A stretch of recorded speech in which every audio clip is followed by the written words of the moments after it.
नमस्ते दोस्तों, आपका हमारे YouTube चैनल पे बहुत बहुत स्वागत है। आज की हम अपनी इस वीडियो में आपको हलखष्ठी व्रत के संपूर्ण नियम के बारे में बताएंगे। यह व्रत इस साल 2025 में 14 अगस्त को पड़ रहा है। आइए जानते हैं इस व्रत में कौन कौन से नियम का पालन करना ज़रूरी होता है। इस दिन गाय के दूध, घी और दही का उपयोग बिल्कुल भी नहीं करना चाहिए। इसके स्थान पर भैंस के दूध और दही का उपयोग किया जाता है। इस व्रत का दूसरा नियम है कि इस व्रत में हल से जुती हुई कोई भी चीज़ें नहीं खानी चाहिए। इस व्रत में महुए से बने प्रसाद का इस्तेमाल किया जाता है और व्रत में गुड़ या फिर चीनी का इस्तेमाल बिल्कुल भी निषेध है। इस दिन नई और कोरी साड़ी पहननी चाहिए।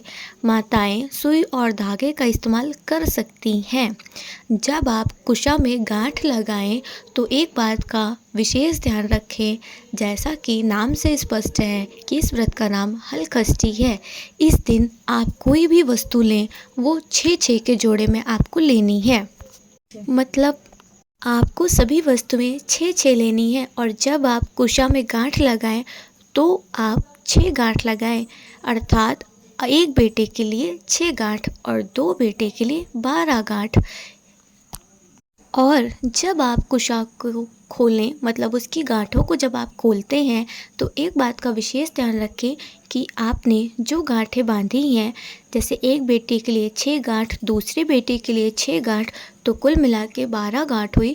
तो आप जब कुशा की गांठें खोलें तो एक गांठ उसमें रहने दें, बाकी की 5 गांठ आप खोल लें। एक गांठ उसमें रहना अत्यंत आवश्यक होता है। और फिर इस व्रत में माताएं सिंदूर से छठी माता की टीका करें, उसके बाद उस सिंदूर को अपनी मांग में भरें। व्रत में महिलाएं कोई भी अनाज का सेवन नहीं कर सकती हैं। व्रत में इसकी जगह पे महिलाएं मखाना, भैंस का दूध और भैंस की दही और उसके बाद भैंस की घी। इस दिन माताएं फसड़ी के चावल का उपयोग करती हैं। कई जगहों पर उसे तिन्नी का चावल भी कहा जाता है। यह 2 तरीके का होता है, एक लाल रंग का और दूसरा सफ़ेद रंग का। इस दिन भगवान बलराम की पूजा की जाती है, जो कि भगवान श्री कृष्ण के बड़े भाई थे। और इस दिन व्रत में महिलाएं महुए का सेवन भी करती हैं।